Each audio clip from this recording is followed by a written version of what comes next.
terms of heart rate. So stroke volume is the amount of blood that's being pumped per beat, and then heart rate is just heart rate, and then cardiac output is the amount of blood pumped by each ventricle per minute.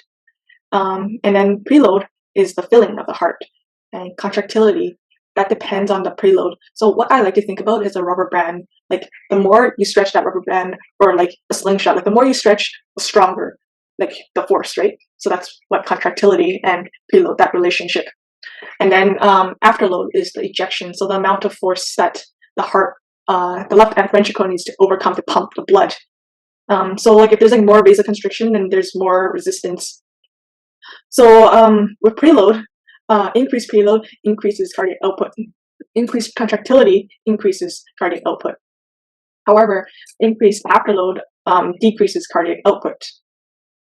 So if the heart is beating too fast, then there's insufficient filling, and if it's too slow, then it's not like effective enough to pump the blood to the body. So what is heart failure? Heart failure is the heart's inability to pump blood efficiently due to decreased cardiac output. So like we can divide heart failure into two. So there's left-sided heart failure. So I like to think L for lungs. So that is when your heart is trying to pump and it can't go to the whole body, so it backflows back to the lungs. And basically, the patient is kind of like drowning, like the lungs. It's like filled with fluid. So you'll probably hear like crackles, like pulmonary edema, and they might cough up like white or blood-tinged sputum, and they might have like a pleural effusion, which is like fluid in the pleural cavity, and they probably have a increased heart rate to compensate for to carry like the blood, because like there's not enough oxygen in the body, so like it's trying to send more blood. And then O2 sats will probably be low. And because of this pulmonary edema, it's important to set them up in a high Fowler's position so that we can use like gravity and the fluid won't like pile up or anything. And you might have like experience like palpitations, might have like an altered mental status, such as being like dizzy or feeling lightheaded, being confused or restless. And yeah, they can have like dyspnea, orthopnea, which is difficulty when lying down, like breathing, and fatigue, because like they're like using a lot of accessory muscles to breathe. So basically, the body lacks blood and the lung is filled with fluid. So in terms of systolic, the left ventricle cannot pump enough blood to the body, and diastolic, the left ventricle cannot receive enough blood from the lungs. So let's differentiate between systolic and diastolic heart failure.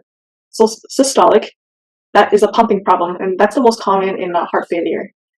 So the left ventricle cannot pump properly, and it's usually caused by hypertension and increased afterload.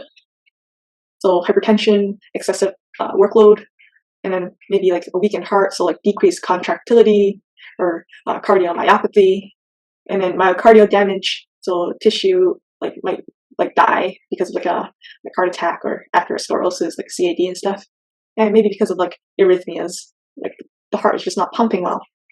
And then versus with diastolic filling, so it's like a filling problem with diastolic. So the ventricles aren't able to fill due to like stiff or non-compliant ventricles. So that can be like impaired like relaxation, obstructed filling, or stiff heart, or like increase in muscle, like because of that hypertension, like the heart's like getting thicker, and stiffness, like they'll have like less stretch and dead muscle tissues.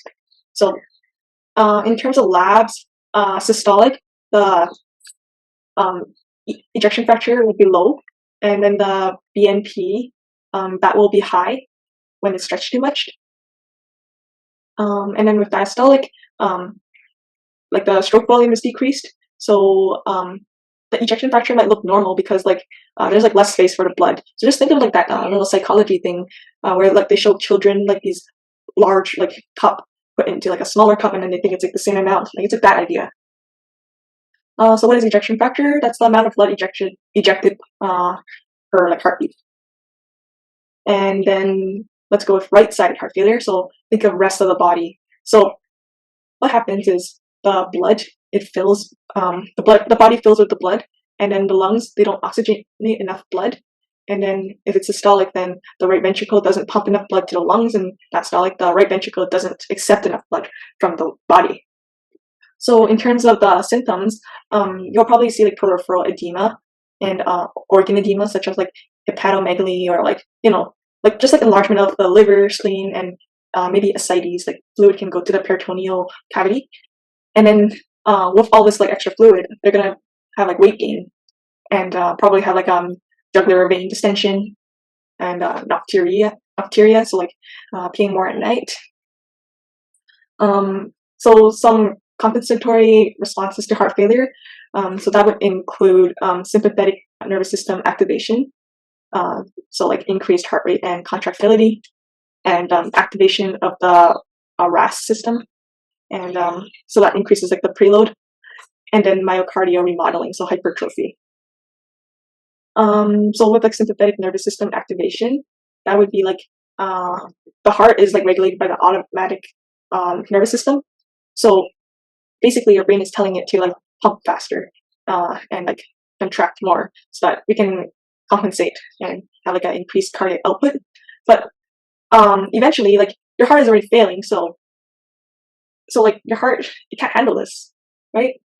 And then for the activation of the RAS system, like your body is like telling your body to retain more fluid and vasoconstrict.